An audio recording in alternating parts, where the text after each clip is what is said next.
We're standing here today in Smith Square, the home of a church where no one longer worships, the home of the Labour Party, the anti-working class Labour Party, and behind me, this quiet, unassuming, very English building, which is the London headquarters of the European Union. And behind these doors, the destruction of our culture and our race is being plotted. So how do you destroy a people without anyone realising? Well, if you throw a frog into a pan of boiling water, it will jump immediately out. But if you place it in a pan of cold water, it will sit there quite content. Turn up the heat a few degrees, and it will still sit there quite content. Turn up the heat a few degrees more, and it will still be content. And keep on turning up the temperature, and the frog will not move. Finally, the water will be boiling, and the frog will still sit there and be content. Until the final second, when it realises it's going to die. So it is with a people. Phase 1, you destroy the people's religion, the people's spirituality, their values and traditions. Phase 2, you destroy a people's culture, its symbols, its flags, its nations, its heritage, its identity. Phase 3, the third and final phase, you destroy the people physically. You destroy their families, their communities, and you destroy their race. And look at the white race today, not just in Europe. Look what's happening in Rhodesia, in South Africa, in the USA, and especially in the southern states. Our values and beliefs have been corrupted. The West has become a synonym for decadence. Our flags are derided and burnt. The Confederate flag in the south of the USA is banned. The bones of General Nathan Bedford Forrest are dug up and desecrated. General Nathan Bedford Forrest, the hero of the Civil War in America, the best cavalry general of the Confederate Army, the best cavalry general ever. A man who did what he had to do to protect his people, both during that war and after. A brave man and a good man. So how long will it be until here in Europe they begin to ban our flags? They destroy our places of pilgrimage, they desecrate our shrines, and they dig up the bones of our heroes and burn them. Already our laws are being obliterated. The Magna Carta, this is the anniversary year of the Magna Carta. Every single provision of the Magna Carta has been obliterated and cancelled out by the European arrest warrant.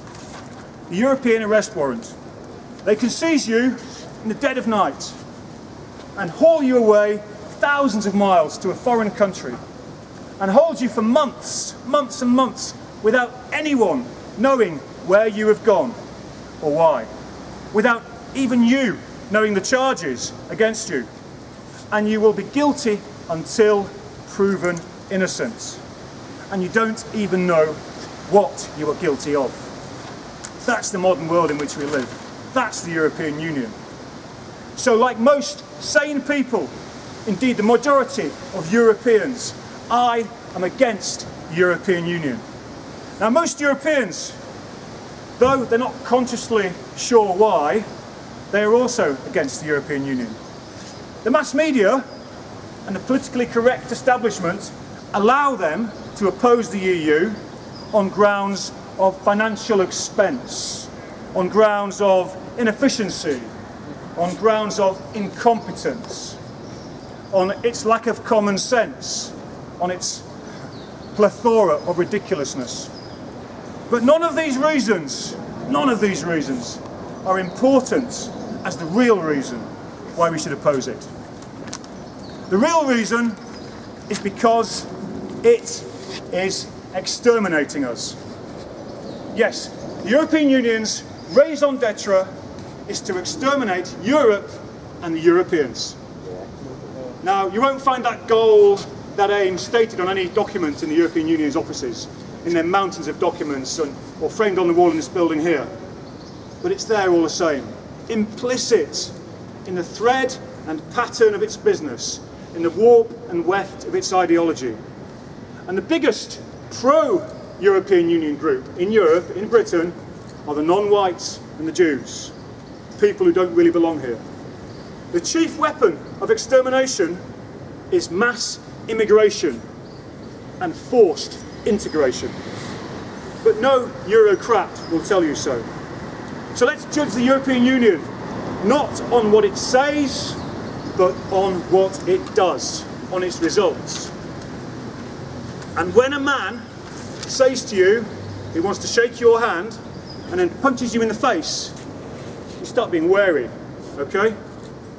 When he says the same thing 75 times and each time punches you in the face, well, only a fool would still believe him, would still trust him. And the mass media has made us into fools. And our leaders, EU and national, have consistently lied to us about the aims, intentions and destination and goal of the European Union. Remember, first of all, it was the common market. Then it was the European Economic Community. And now it's the European Union.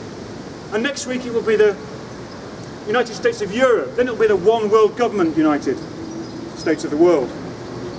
And our leaders have consistently lied to us and admitted that they've lied to us. They've admitted it. They've even boasted of it. Boasted that they have lied to us for our own good. Think of that.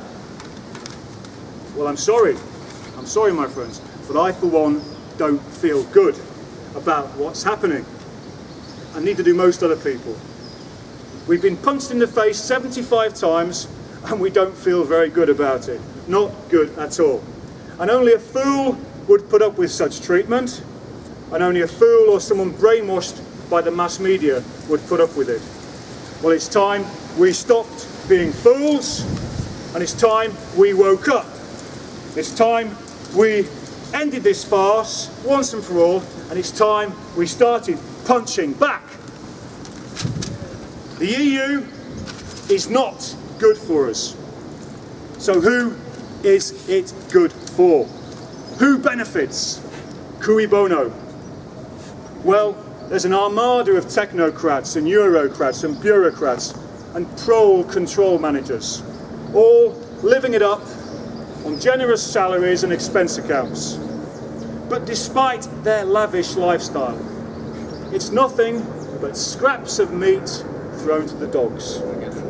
Because the real beneficiaries are the race of international bankers, their moneylenders, the usurers. And if you think about this, just as paedophiles only feel free to prey on children in a jungle of permissiveness and perversion, bankers only feel free to practice extortion and exercise their power without responsibility in a society that has become a multinational, multiracial, multicultural, mixed up, miscegenated, mongrelized mass and mess. And they've come to the conclusion, these internationalists, that international capitalism is far more effective than international communism ever was. Now, when Eastern Europe and Central Europe freed itself from communism, we in the West rejoiced. We took hope in the fact that they were able to free themselves, and we thought perhaps we can do the same. It can inspire us to free ourselves from the European Union. But alas, alas, in Central and Eastern Europe, they exchanged one set of chains for another, and they all went on and joined the European Union. The new Sovietisation of Europe, and under the European Union and NATO, is far more dangerous than the old Sovietisation ever was, because now it's all of Europe. And let's see it for what it is. For the EU is part and parcel of a project to create a one world, new world, neocon world slave state. And for too long, the anti-European Union movement has lacked urgency. It has been too genteel. It has sought respectability at any price. It has tried to speak moderately. Any serious criticism has been labelled as inflammatory, as scaremongering, and has been equated with shouting fire in a crowded theatre. Well, there is one time when to shout fire in a crowded theatre is permissible, and that is when the theatre is on fire. Well, my friends, we are in a crowded theatre, and there really is a fire. And not to shout fire is criminal negligence. It is complicity in mass murder. It is complicity in the genocide of the white race. So let's shout out the truth. Treachery, betrayal. The wogs begin at Calais, and our borders are down. Our defenders have deserted. The defences have fallen. The invasion is coming. The horde will soon be here. And compared to the size of current immigration and past immigration, the extent and ferocity and size of the coming immigration will be incomparable. They will give no quarter. No one will be spared. They want our fertile lands. They want our wealth. They want our women. And there is nowhere to run to. Nowhere to run to. This is not about money or inefficiency or incompetence. This is about survival. Fu Manchu, the fictional leader of the non-whites in Hollywood, 1930s, said to his followers, "Conquer Europe, kill the white men, enslave the women and children, conquer and rape, conquer and breed." Fiction. But plain speaking, for plain truths that all could see if only they opened their eyes. Europe is the cradle of our civilization. It is the nursery where our race is nurtured. It is the high Middle Ages. Get some water. Excuse me. Perhaps a megaphone was a good idea afterward. So, it is the high Middle Ages. It is the Renaissance. It is the soaring Gothic cathedrals, the thatched cottages. I'll be all right. It is the wonders of the Victorian age, our dazzling scientific advances. It is the music of Mozart, Handel, Wagner. It is the writings of Shakespeare, Goethe, Nietzsche. It is the paintings of Giotto and Turner. It is Leonardo da Vinci. It is Michelangelo. It is El Cid. It is Charles Martel. It is our once proud cities, our modest towns, our humble villages. It is our grand rivers, our sparkling streams and lakes, our sacred groves, our virgin forests, our hills, our valleys, our glorious mountains, our moors, our meadows. It is our countryside, our culture and our race. And it can be so again.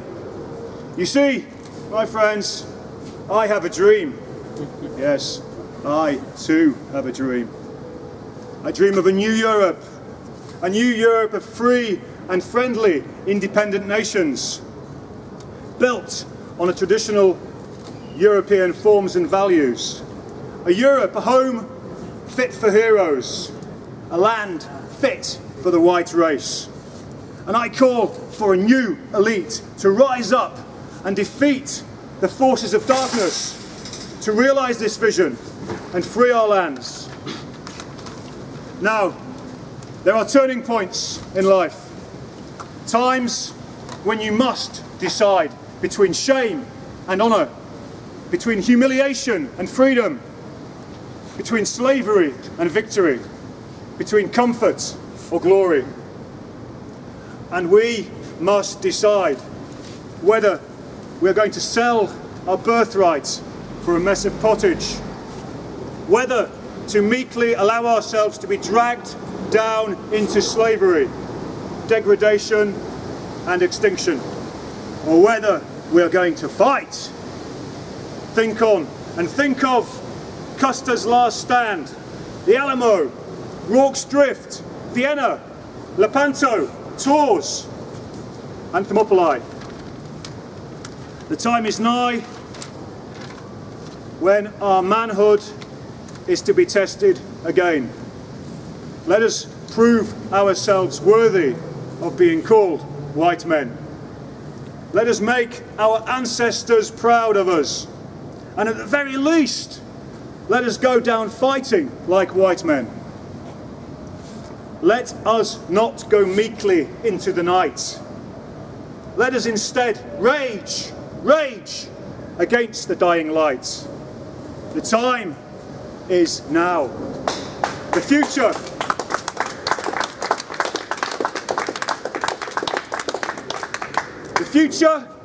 belongs to you, if you want it to.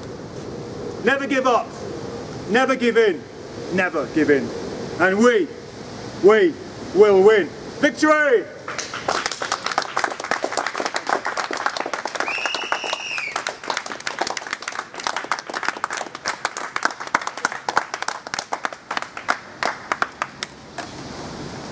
Thank you, Jeff.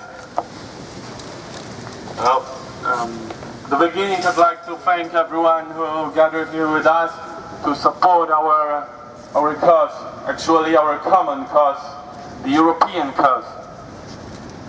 The national rebirth of Poland, ideological, social and political movement, was the first in Poland which declared a war to the European Union. We want to remind once again, the European Union endeavors to destroy what is ours, European, Christian, national. The EU is against our freedom at every level, political, social, economical, and finally our personal freedom. The EU is a project of destruction of Europe because it opposes Europe's traditional values for the simple reason its political structures are above morality and religion and any values. Secularism is the liberal norm of the European Union. The EU attacks the institution of family, undermines parental authority by interfering in traditional family educational system, promotes abortion, euthanasia, and sexual perversion. If it comes strictly to political sphere, we have to say that the state sovereignty is defined by its subjectivity in international relations. So-called United Europe liquidated by depriving individual states of their independence attributes, foreign policy, full control over the army and police, creation of their own legal system according to the needs of community living in the country, and etc. In such constructed Europe, the states are becoming only one of geographic economical provinces.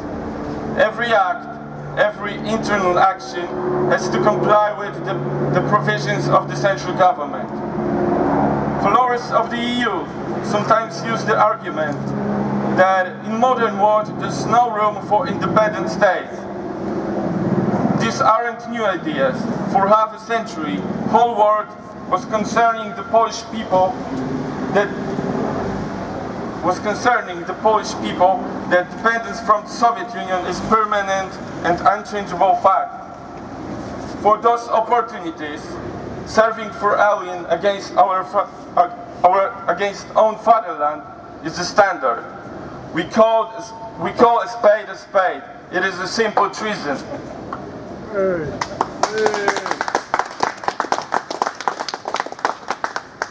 Well, we have to say, we're not against international cooperation. There's nothing wrong with that. A sovereign country enters an economical or political or a military agreement with another country or bloc of countries. Not international agreements are bad, but loss of possibility of entering or quitting it freely. We reject the idea of united Europe, not because it's international agreement, but just because it is not.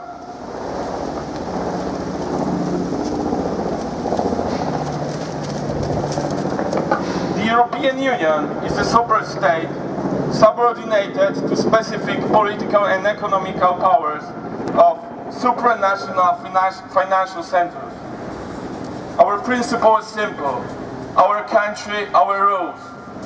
The aim of the national rebirth of Poland in the international sphere is to completely liquidate the European Union.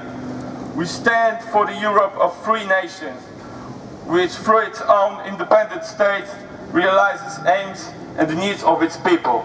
Thank you very much.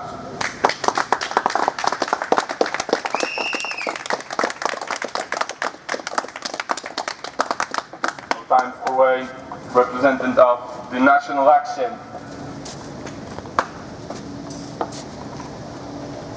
The Jewish genocide of the white race. Genocide is a term that has been bandied about by our politicians, media, whenever it suits their agenda. And what is the exact definition? According to Wikipedia page on the Convention of the Prevention of Punishment and Crime of Genocide, the CPPCG, which was adopted by the United Nations General Assembly on 9th of December 1948 as General Assembly Resolution 260. Article 2 of the Convention defines genocide as any of the following acts committed by the intent to destroy, in whole or in part, national, ethnical, racial or religious groups such as A. Killing members of a group, causing seriously bodily harm or mental harm to members of the group, deliberately inflicting a group conditions of life calculated to bring about its physical destruction, whole or in part. D. Imposing measures intending to prevent births within the group. Article 3 defines the crimes that can be punished under the Convention. A. Genocide. B. Conspiracy to commit genocide. Direct and public intention to commit genocide. Attempt to commit genocide. Complicity in genocide. Hello fellow nationalists, I'm here to take us back to 1922 and ask you this question. Have you ever heard of Richard Nicholas von Kohlenhof-Kalergi? Kalergi, of Jewish stock, was a Mason and President of the Pan-European Union founded in 1923, subsequently financed by the Jew Max Warburg, who wrote in the following passages in his book Practical Idealism. The man of the future will be a mongrel. Today's races and classes will disappear owing to its disappearance of space, time and prejudice. The Eurasian Negroid race of the future, similar to its outward appearance of ancient Egyptians, will replace the diversity of peoples with a diversity of individuals. Kohlenhof-Kalergi confirms that Warburg of the Rothschild family, financing the Pan-European Union, in his later autobiography, in which he states, at the beginning of 1924, we received a call from Baron Louis de Rothschild, one of his friends, Max Warburg from Hamburg, who had read my book and wanted to get to know us. To my great surprise, Warburg spontaneously offered us 60,000 gold marks to tide the movement over in its first 3 years. Now let's see what happened since the Kohlenhof-Kalergi plan. In 1945, immediately after the end of World War II, the first wave of Afro-Caribbean immigrants arrives in Britain on the SS Empire Windrush. This increases exponentially through the 1950s and 1960s upon the pretext that these people were needed to work in the medical and transportation industries. This claim of labour shortage is utter nonsense. Anyone with a basic grasp of economics would realise that employment is governed and supply by demand. Therefore, If you do not have enough workers in a particular sector, you offer a greater salary to attract them into it. The fallacy of immigration was needed to fill up jobs British workers did not want to do is just an excuse to kick off the Colton-Hove-Kalergi plan, and further provides evidence that Second World War was simply a means of culling whites in order to give the British government the opportunity to replace them with non-whites at the end of the war.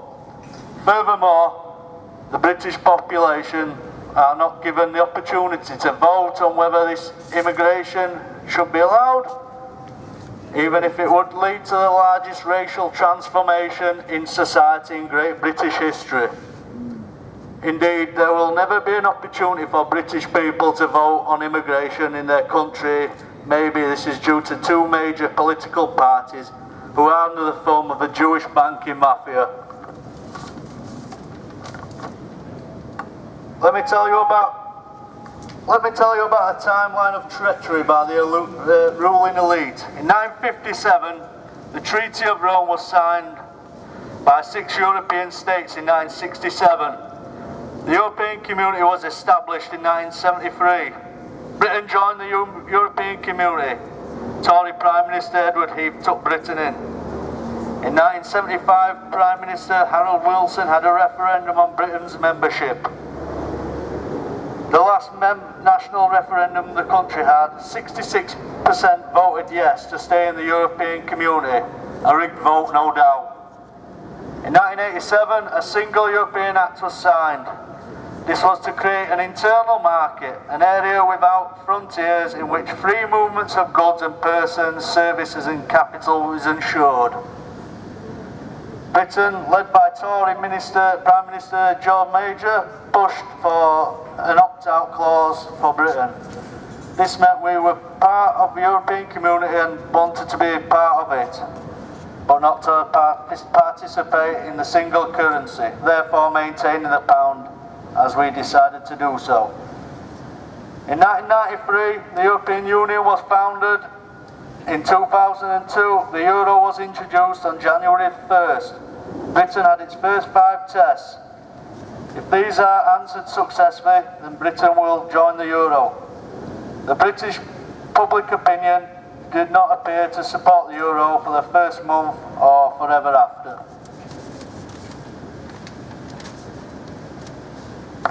Now, the European Union isn't a union. It's a totalitarian federal state which imposes its regulations and thousands of red tape sanctions upon each native nation.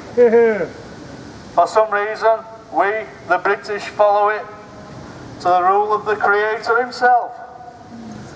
Why I don't know. It hampers real trading between our nations. It imposes mass useless scavengers upon us who seek not to better advance Britain, but to drag it down to the muddy levels that these invading orcs come from. For, can you tell me this? Has Britain advanced under mass EU-inspired invasions? No.